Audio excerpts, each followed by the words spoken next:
For more on this, Adam Hancock is in Singapore for us. Adam, what are some of the key things to watch for at the summit over the next few days?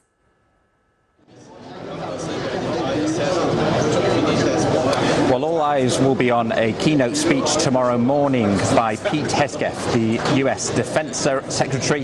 It's the first time that he spoke here at the Shangri-La Dialogue, and it's going to be very closely watched because it's his opportunity to set out the Trump administration's approach to regional security issues in this part of the world. And much like in Europe, there are concerns amongst countries that would count themselves as allies of the United States about the commitment of the Trump administration to defense in this region. And one of the reasons for that is, for example, some of the actions of the Trump administration that we've seen slapping tariffs on countries that they would traditionally count as allies in this part of the world. So a lot of defense chiefs here are looking for reassurance from Pete Hegseth when he speaks tomorrow morning. It's obviously been a very interesting start to his time as defense secretary. He has been to this region whilst in the job. He visited the Philippines and Japan earlier this year.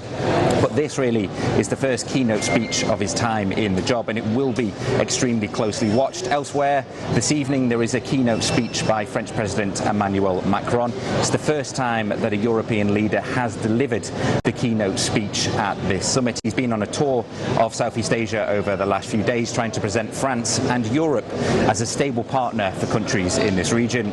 And as is always the case here at the Shangri-La Dialogue, a lot of the action actually happens in informal conversations between defence ministers in some of the many rooms around this hotel. So there'll be the big set-piece speeches over the next few days, but there'll be lots of smaller deals being done amongst ministers in different parts of the hotel. And Adam, we understand that China hasn't sent their defence minister. Do you know why this is?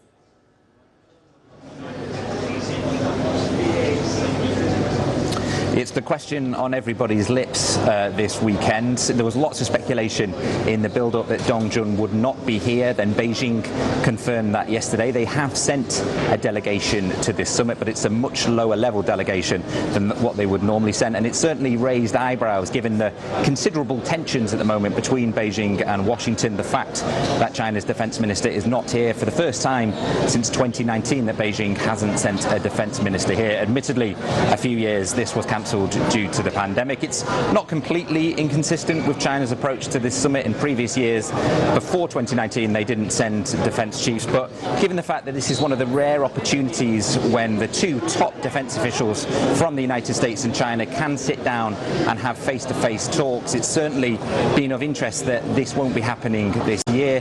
No official reason given from Beijing. Some analysts are speculating that it could be anything to do with the ongoing trade negotiations between the US and China and the tensions that are happening there, or even the fact that often Chinese officials, when they come to this summit, they can have a bit of a rough ride because there's a lot of countries in this region who are not happy with their approach to some of the regional security issues, such as the South China Sea. So maybe they just fancied skipping it this year. But no official reason from Beijing, and we won't get that high-profile meeting of defence ministers that we normally associate with this conference. Adam Hancock, live from Singapore. Thank you.